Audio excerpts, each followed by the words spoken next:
Welcome to Boris's Best of British Bulletin, Episode 6, 14th of August 2020. Boris Johnson told us all that not opening schools was morally indefensible. Of course we all know that Boris has lied to his boss about extramarital affairs, lied to his wives about various extramarital affairs, lied to the Queen, arranged to have someone beaten up, described black people as pickaninnies with watermelon smiles, described Muslim women wearing the hijab as looking like bank robbers or letterboxes, defended bankers after they bankrupted the country, defended his own special advisor after he clearly broke COVID lockdown rules, and the cream of the crop, while his wife, the mother of his children, had developed cancer, he left her for a woman half his age.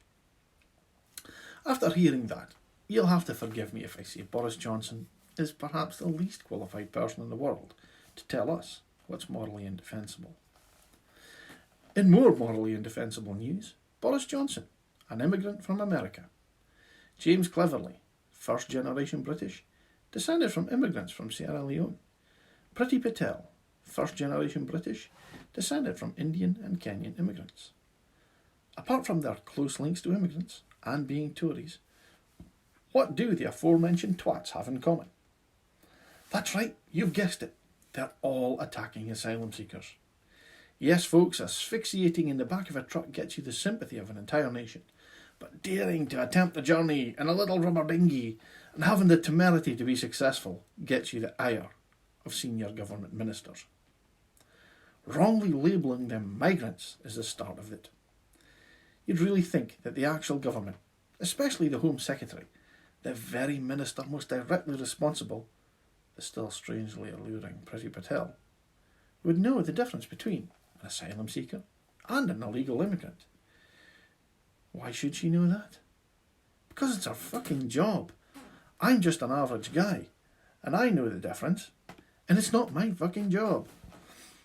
Even I know that the 1951 International Refugee Convention makes seeking asylum legal and allows asylum seekers to seek it wherever they choose, and negates prosecution for any reasonable means of arriving in a territory to claim it. Did no one give Priti Patel a job description before she started? Or was her particular allure, and hostile attitude and general lack of competence qualification enough?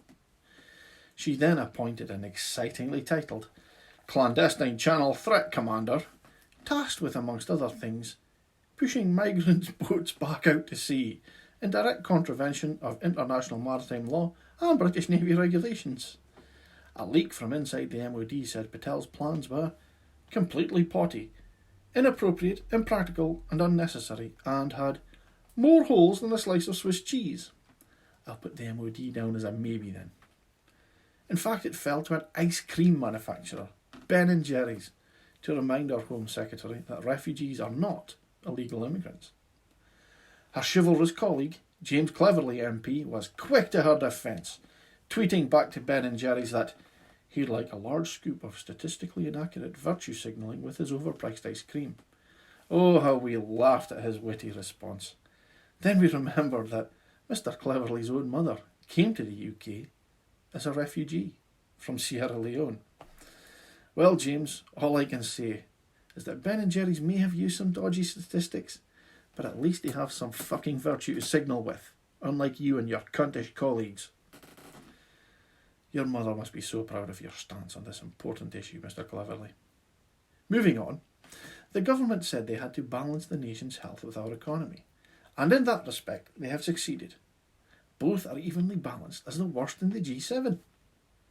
A mere 6 months into the COVID-19 crisis, the government advertised for a head of pandemic preparedness with a salary of, honest to God, much less than mine, and I don't get paid that much.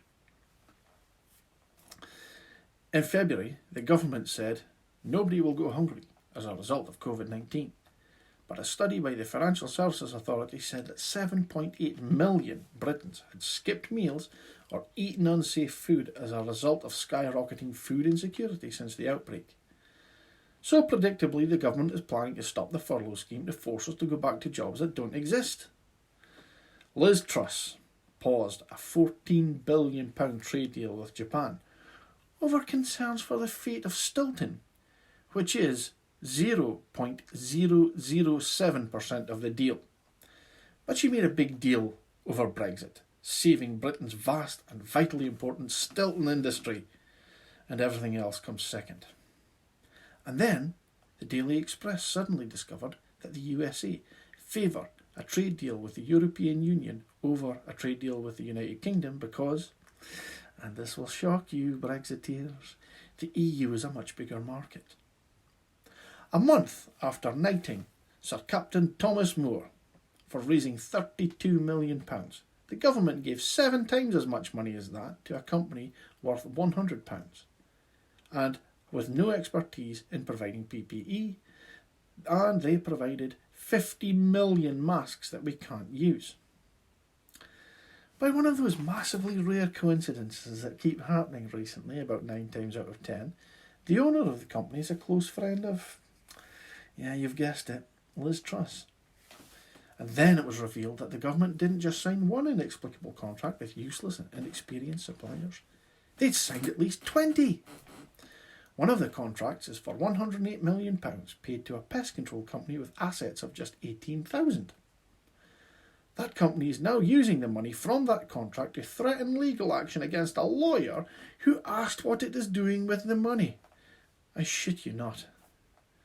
In education news, and in the beginning the government opposed adjusting A-level grades. Then top fireplace salesman and irony no-fly zone Gavin Williamson said, "The danger is that pupils will be over-promoted into jobs that are beyond their competence." Yes, you heard that correctly. The party that made Chris Grayling a government minister, not once, but twice, said there was a danger that people might be over-promoted into jobs that are beyond their competence. Ah, the irony. And then the government did actually introduce a moderating algorithm to adjust the grades. Then the Tories told the Scottish government to abandon its own adjusted grades as 25% had been downgraded. And when the Scottish government did as the Tories had asked, the Tories said it was a disgrace and they should resign. Today, A-level results were announced for England and Wales. 40% have been downgraded. And no Tories have asked for the UK Education Minister to change anything or to resign.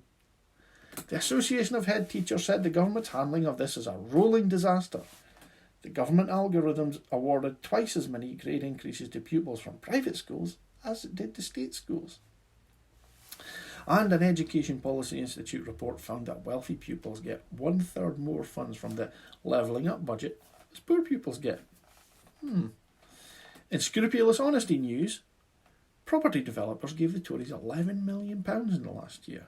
And then, miraculously, the Tories relaxed rules on planning permission.